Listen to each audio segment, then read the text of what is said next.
What is going on, guys? Hey, I wanted to come back there. I wanted to bring you part of the interview between Joe Rogan and Donald Trump. And I found this to be one of Trump's better interviews. I mean, a really good interview. But I wanted to bring you a video with a couple of key points, or what I found to be key points from this interview. But, oh, guys, I'm sorry about the voice. I've been sick pretty much all week. But if you guys would, please like, subscribe, and leave a comment down below. Thanks. These pollsters, they charge you a lot of money, too. You know, they charge you $500,000 to do some stupid poll, and they interview like 251 people. I don't think they interview them in many cases. I don't want to get myself in too much trouble. You think it's bullshit? No, I think they sit there, they make a deal, they get $500,000, and they say, Trump's leading 51-49. They announce it, and everybody says, oh. Do you understand? I don't think they, I think in a lot, look, I'm a very common sense person. I think that they probably don't always poll. Some of them probably never poll. What's the difference between 49-51 and 47.5? Well, it's also a tiny percentage of the population. I don't think it's representative of the overall population. I just don't think I don't know of one person in my whole life that ever got called by a pollster. Exactly. That's my point. So here's my question. But I shouldn't say that because I'm doing really well in the polls. But now. I think that's... So this week I happen to believe in a verse. I only believe them if they're good. No. I like them this month. But no, I honestly believe that there's probably a lot of fraud. I had a poll, Washington Post, ABC, in the Hillary thing on Wisconsin. They had me down 17 points the day before the election. I knew it was wrong because I had a rally. I had 29,000 people at a racetrack, and it was like 0 degrees, Wisconsin. And they had me down 17 points. In other words, you had no chance. And I won.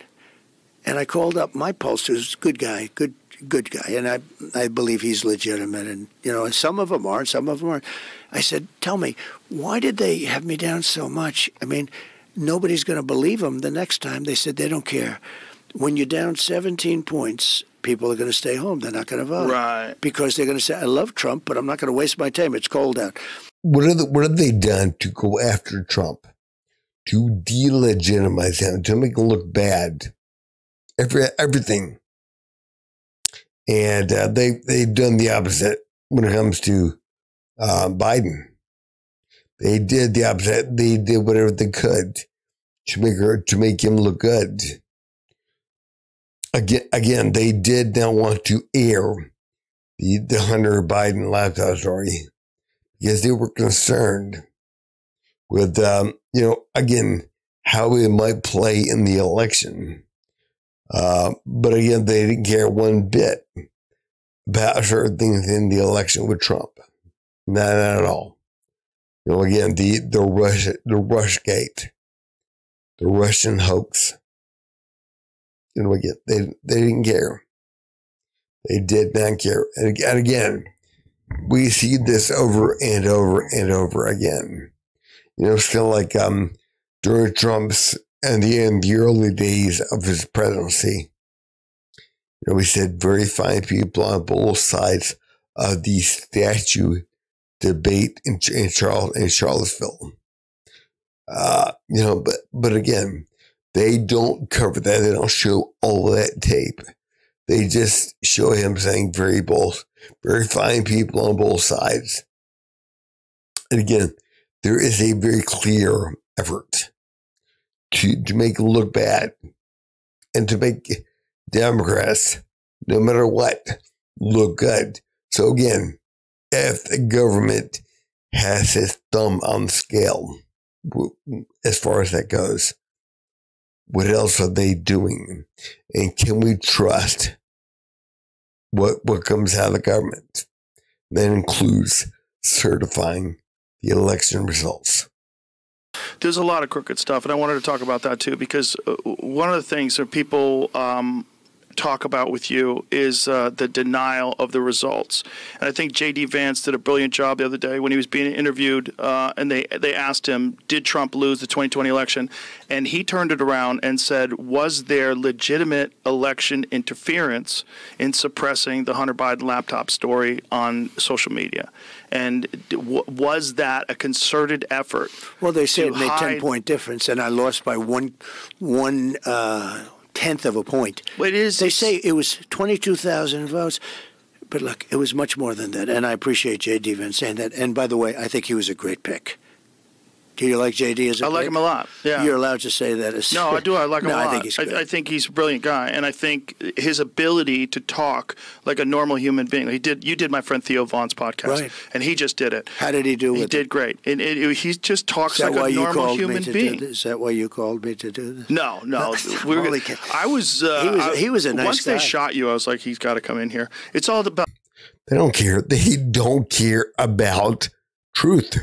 They care about. Again, how they can make something look. They want to protect, the Hillary or Biden. And again, we all remember what happened back in 2016 with Hillary. Again, they wanted to cover certain aspects of it up. The FBI did. And again, you can read about it in James Comey's book. I forgot the name of it. I read that several years ago, but yeah, I mean, they covered stuff up because they were worried about, it's going to make her look bad. And what if it's not as serious? What if there isn't as much bite to it? What if we got to protect her? Well, when it comes to Trump, yeah. So again, we can see how our government likes to put a thumb on the scale. Right. One of the things that was fascinating also was the denial of the election results is a pretty common thing. Hillary Clinton famously denied that she called you an illegitimate president, and she said that Russia put you in place. Even though she conceded. Yes. She conceded the night of the election because she was beaten. Yes, and it was a thing that was pretty common for people, especially Democrats, to deny the elections. There's been many of them. The Bush administration, the dangling chads, all that stuff. Well, look at these guys in Congress. All these sleazebags in Congress that are Democrats, they're still denying 2016. But now they don't so much because, they try and pin it on me. You don't hear them say, but here's my point. They denied it right up until the end. My point is, this idea of election fraud is a forbidden topic, and you get labeled an election denier. It's like being labeled an anti-vaxxer if you question some of the health consequences that people have had from the COVID-19 shots. Oh, my God, you're an anti-vaxxer. If you say, and what I say publicly, and I've said this a lot, it's not 0%.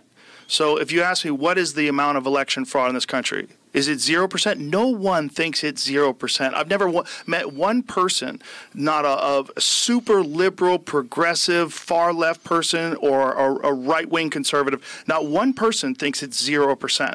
They think when you have human beings and also you have a lot of weirdness that was going on during the 2020 elections, particularly with mail-in ballots. And you had legislatures that had to approve, and they didn't approve, and they went out and did it anyway. And you had old-fashioned ballot screwing. I mean, you had you have people going up and dropping in phony votes. You had unsigned ballots, et cetera, et cetera. There's certain people that think that they have, and there's the rhetoric is also that you're Hitler, and that in order to stop Hitler, you have to do whatever it takes. That was okay, yeah. Yeah, and this is, you're hearing this now. Kamala compared you to, said your love of Hitler yesterday. Kamala's a very low IQ person. She's a very low IQ. I'm for taking tests, too. I think anybody that runs for president should give him tests. And it's not. We all saw what happened. I mean, those that are old enough, they understand. Hillary called Trump an illegitimate president.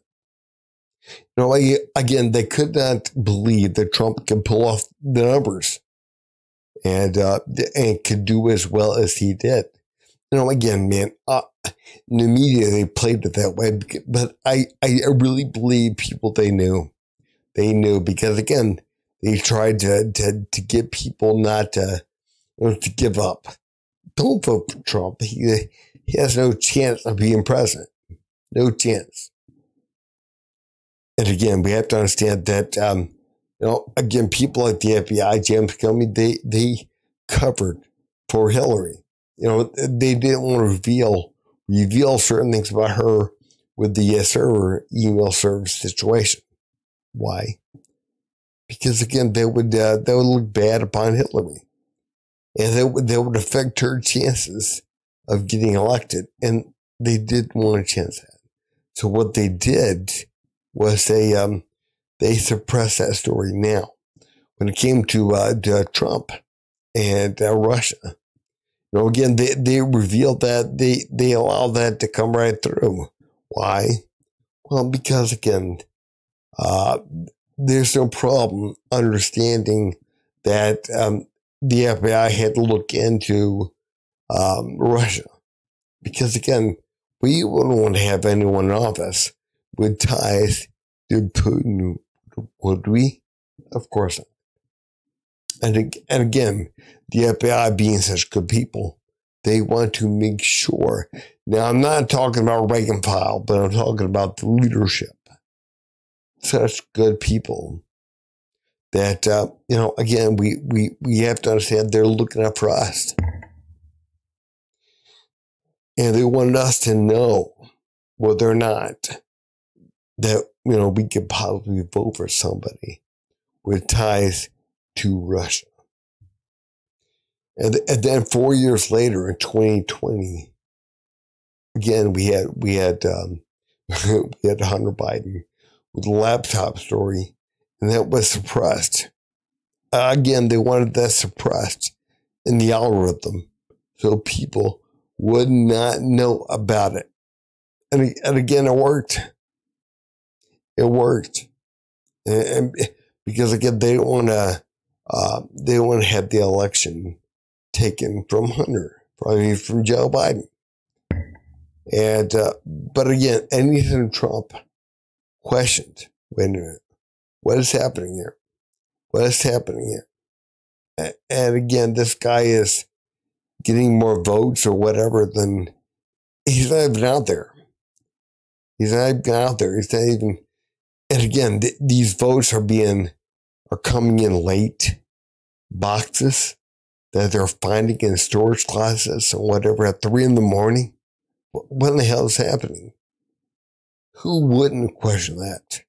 And again, right during the COVID situation, this is during the lockdown stuff, and mail-in voting is at an all-time high. But again, yeah, people have got to understand they are being played. They are being fully played, and they're happy being played. And again, the same people that are telling you that you're a conspiracy theorist, you ought to be quiet and everything else, and that you're causing chaos and confusion or whatever, and anytime you question it, these are the folks. These are the folks. They whatever MSNBC says, whatever CNN says, they go along with.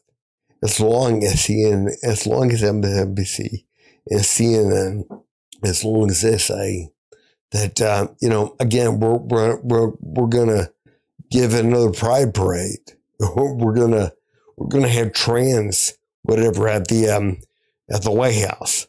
We're gonna do this. We're gonna do that. As long as they can keep you happy.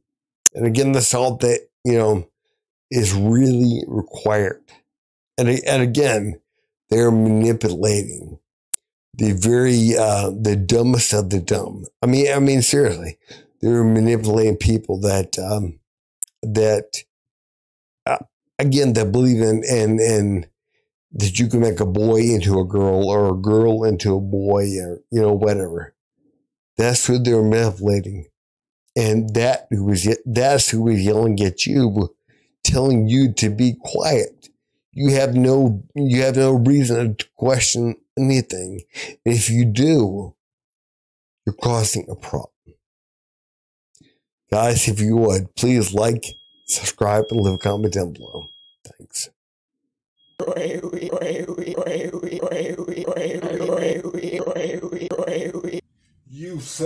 You son of a.